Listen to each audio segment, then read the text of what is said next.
Associate Professor Daniel Goh.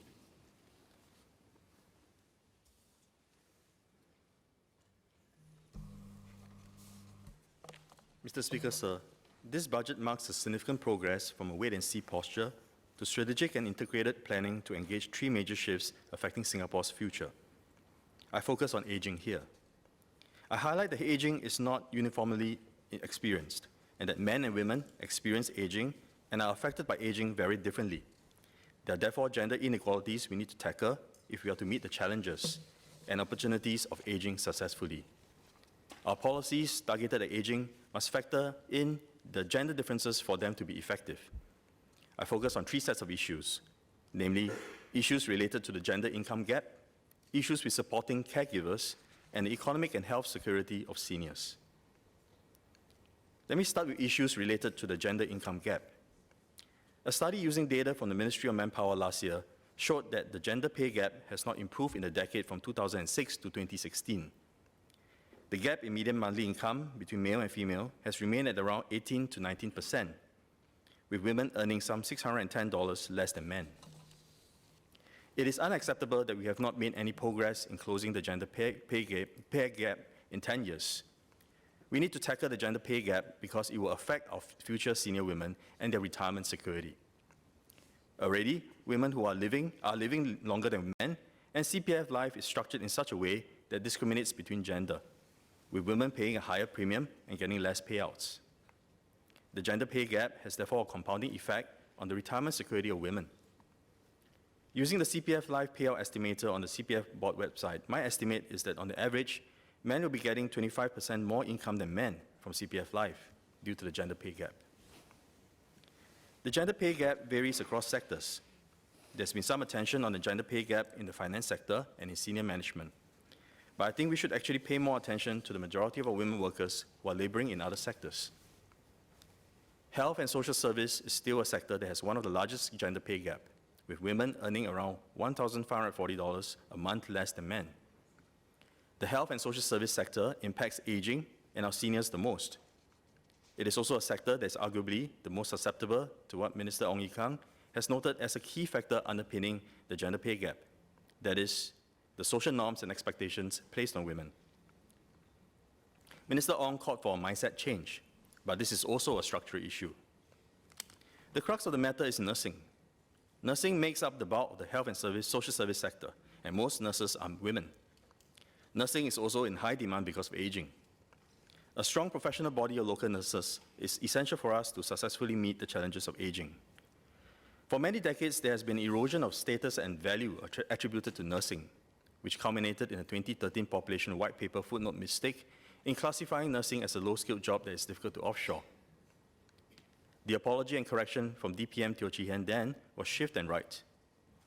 And I believe there has been a narrowing of the prestige gap between nursing and other professions since 2013. But there are still two other associated issues. First, while wages for nurses have been improving, there is still a lag. Based on mid-2016 data from Ministry of Manpower, the median gross monthly income from work of all full-time employed residents is $4,056, while the figure for nurses is $4,300. This is a ratio of 1.06. This is not too different from similar ratios for OECD countries. However, when compared to small countries with similar demand profile for nurses, we are behind. For example, the ratio in Israel is 1.4. In Australia, where aging is also a major challenge for society, the ratio is 1.2. Given the high demand for nursing because of our aging society, there is scope to further increase the wages of nurses. Second, it has been a long-standing fact that most nurses are women, which has entrenched the perception that nursing is a female occupation. This gender composition and perception of nursing will continue to exacerbate the supply shortage of trained nurses. Increasing the wages of nurses will kill several birds with one stone. As most nurses are currently women, increasing the wages of nurses will help close the gender pay gap. It will also signal the increased social value and respect that is attached to nursing, that nursing is far from being a low-skilled job, that on the contrary, nursing is an especially precious skill set for the aging society. We all know that nursing is a very demanding job. It is emotionally straining, time-consuming, especially with the shift work and overtime, and also physically draining. Increasing the wages of nurses will make the remuneration more commensurate with the passion that is demanded of nurses. Increasing the wages of nurses will also help to shift the mindset over time, so that more men will take up the calling, not be put off by the opportunity cost of higher pay for men in other professions. Another issue related to the gender pay gap is the income security and prospects of women who have become mothers. Part of the reason for the gender pay gap is linked to women returning to the workforce after taking a prolonged break due to the pregnancies or childcare responsibilities. Little recognition is given by employers and the government to the years women spend in service to the family and to the nation to bear and raise children, unlike men who are often given a salary premium for the 2 years spent in national service. The current emphasis on lifelong learning and continuous retraining exacerbates the issue. By the time women try to return to the workforce, they face the triple challenges of making sure their skills stay relevant, discrimination against older workers, and wage stagnation compared to their male peers. Last year, during COS 2017, I proposed the Skills Future Mommy Awards to make re-entry into the workforce for mothers less challenging. We have the social and policy infrastructure to resolve this issue. This is an area that the Skills Future Singapore and Workforce Singapore should look into. Let me move on now to the second set of issues related to caregivers, who, like nurses, are at the front lines of the aging society. Like nurses, most caregivers are women. So again, we see gender closely connected to aging. As with nurses, getting our policy right in supporting caregivers is essential for us to successfully meet the challenges of aging. There are two issues associated with caregivers. If we can resolve these two issues, we will be able to support a strong body of caregivers who will form the bedrock of our silver care system, close the loop between healthcare and community care, and allow our seniors to successfully and actively age in place. The first issue is recognition and reward for unpaid caregiving. It was estimated that there were over 210,000 caregivers in 2004. The numbers should have gone up by now. This is not a small number, as it represents around 10% of our resident workforce. In a national survey of informal caregiving of older adults aged 75 and above, presented in 2013, only 55.6% of the caregivers reported that they were working full-time or part-time, and the caregivers reported that they spend an average 38 hours a week in providing care.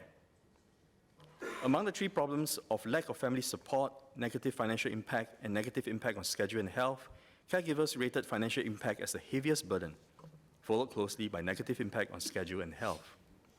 This is despite the fact that 49% of caregivers in this survey had the support of foreign domestic workers.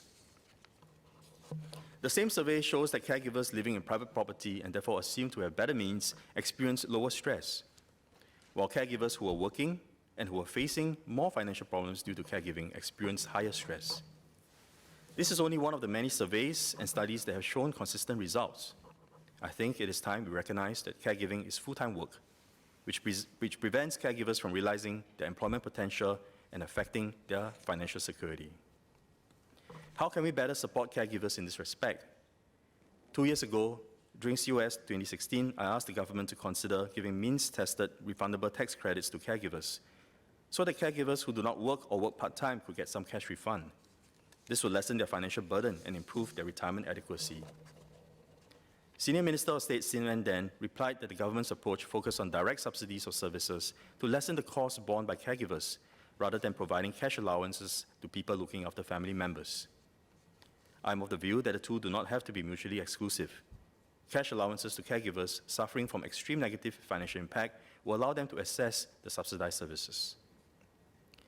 If we recognize full-time caregiving of seniors as unpaid work, then it is not far-fetched to consider them as low-wage employees who need income supplement. We should rethink the orthodoxy and provide income support to caregivers. There is already one scheme that is suited for this purpose, the Workfare Income Supplement Scheme. WIS is means-tested, and with older workers receiving higher payments. It will ensure the benefit will go to needy caregivers. Also, since 40% of the payment is given out in cash and 60% is CPF contributions, this will help take care of the immediate financial needs and enhance retirement needs of the eligible caregivers. The second issue is the stress faced by caregivers of seniors, which in the worst case can lead to depression and anxiety. Studies of caregivers in Singapore have consistently shown high stress levels among caregivers, but there are important differences. Caregivers of seniors with dementia experience higher stress. Female caregivers of seniors, namely wives and daughters, tend to experience a lot more stress than male caregivers. These female caregivers reported feeling run down and exhausted and experienced restless, sleepless nights. Many of them reported the desire to be involved in culturally relevant recreational activities, such as a game of mahjong, but they lacked the social networks to get involved. Our caregivers are a heroic bunch with strong Asian family values. Another study has shown that caregivers often report concerns about the caregiving and much less about the effect of caregiving on their own physical and mental well-being. What this means is that while they know and are driven to care for their loved ones, the caregivers do not know how to care for themselves and tended to neglect their own well-being. Last year, during COS 2017, I asked the government to provide better support to caregivers of seniors by setting up caregiver support centers as senior care centers. I was glad to hear from Senior Minister of State Amy Khor that the Agency for Integrated Care started a 3-year pilot since September 2015 to embed caregiver support services in 5 SECs, and that AIC had also started AI Care Links centers at 5 hospitals and its office at Maxwell Road for caregivers to receive advice on services and schemes. I think these are great initiatives, but we are starting from a very low base of no support for caregivers. There is a lot more we can do, especially given the general reticence of caregivers to seek help for themselves. I suspect the caregivers are not too forthcoming in seeking caregiver support services at the SECs and the AIC Care Link centers. It may well be that we will need to use the social service officers and the family service centers infrastructure to bring the support to the caregivers to enhance their well-being. I understand the logic to integrate health and social support for seniors under MOH and empowering AIC to be the central implementing agency to coordinate the services announced in the budget statement. But I hope this integration will not come at a cost to the cross-functional integration between MOH and MSF and between AIC and the SSOs when it comes to needy seniors and the vulnerable caregivers of seniors. In fact, with seniors aging in place and in their communities, the delivery of services is most effectively achieved by leveraging the community networks of the SSOs and FSCs. I turn now to the third and last set of issues, which are directly related to the retirement security of senior women. There are 2 issues here I would like to highlight: economic security and health security. First, existing cohorts of elderly women and soon-to-be senior women cohorts are experiencing economic vulnerabilities. In 2016, it was reported that for those over 60 years of age, the average CPF balance for women is only 69% that of men. This gap is narrowing for younger cohorts as gender equality improves with better educational attainment by women in recent decades. However, this problem will remain for us for at least another 20 years, as the gender CPF gap is similar for those aged 45 years and above. Back in 2008, the Housing Development Board found that just over half of elderly residents living in HDB flats planned financially for retirement, with women much less likely to do so. Many elderly women, much more so than elderly men, are dependent on their spouses and children for financial support, and many continue to work in low-paid jobs to supplement their meager income. One study showed that 26% of those aged 55 years old and above in 2011 reported that they perceive occasional or regular financial inadequacy, with more women reporting this than men. Another study estimated that the relative poverty rate among the working elderly had jumped from 13% in 1995 to 41% in 2011. This means that among the working elderly, 41% had income from work, family members and state assistants, amounting to less than 40% of the median income in the workforce. This suggests that many seniors are working past retirement age, not just because they want to, but because they had to, and many in this category are women. It does not look like this issue is going to abate in the next decade. Instead, the scale of the economic insecurity problem will increase due to the doubling of the number of seniors to 2013. I'd like to call on the government to study this issue of the elderly working poor, especially involving women, more closely, and adopt urgent measures to tackle the issue. One possible line of attack would be to look at how social service and community development agencies helping to place the elderly in jobs could also help the elderly draw up favorable contracts for service and provide advice and retraining opportunities to improve their income prospects. In the meantime, the Silver Support Scheme could be enhanced to mitigate the problems faced by the elderly working poor. As many of the seniors are dependent on their spouse and children for their housing needs, we should make sure this housing dependence do not erode the efficacy of state assistance to support the needy seniors. The Silver Support Scheme payouts to needy seniors are already tiered according to the HDB housing types they are living in. This is unnecessary, as the beneficiaries of the scheme are already means-tested. A needy senior living in a 5-room flat receiving $300 a quarter, and a needy senior living in a 2-room flat receiving $750 a quarter are already means-tested to be facing low household support, with a monthly income per person in a household of not more than $1,100. One may be living in a bigger flat, but they are facing the same financial difficulties of meeting their everyday needs. The 5-room flat is a long-term asset and cannot be simply unlocked to support the everyday needs. How is the size of the HDB flat related to the provision of household support to the elderly poor? Is the tiered payout signaling to the family that they should downsize the flat to better support their seniors? I believe needy seniors should receive $750 a quarter regardless of the size of the HDB flat where they live. The second issue is health security. Our seniors are now living longer, fruitful lives, and receiving better health care. While women are living longer than men, women are also facing more downsides in health security than men. Senior women spend more years in disability than men, and women are 2.5 times more likely than men to report difficulties in carrying out typical activities of daily living. The gender-differentiated ElderShield premiums reflect this, but again, this means it compounds the gender income gap and the greater financial insecurity faced by women. Senior women are also more prone to suffering from dementia and higher rates of depression, which are more homebound diseases that compound the caregiving burdens faced by female family members. The concern is that women are caught up in an intergenerational vicious circle of caregiving and deterioration of mental well-being. We need a more targeted approach to tackle dementia and mental well-being among seniors and the general population at the national level. Mr. Speaker, sir, back in May last year, I asked a parliamentary question on whether the government practices gender budgeting to determine the effects of policies on women. Gender budgeting involves analyzing the government's annual budget and programs for their different impact on men and women, and then adjusting allocations and program details to promote gender equality. Minister Heng Swee Keat replied to the question saying that in the design and planning and delivery of programs, the government accounts for the impact of policies on different segments of society, including gender, and target benefits at those in need, and that government policies have over the years enabled the advancement of women in Singapore. Indeed, they have. I read this reply positively as the government does do some form of gender budgeting for its programs, though it is not formalized as such. I especially like the part on targeting benefits at those in need. As I've made a case in this speech, gender equality is not just an aspiration, but a need. It is a need because, whether absolutely or relatively, the financial security of women through their career, from young workers to would-be mothers to caregivers to seniors, is paramount to the mitigation of neediness among our aging population.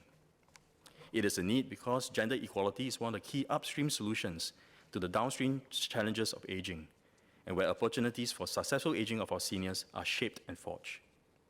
To promote gender equality is thus to be strategic and integrated, as this budget seeks to be. Thank you.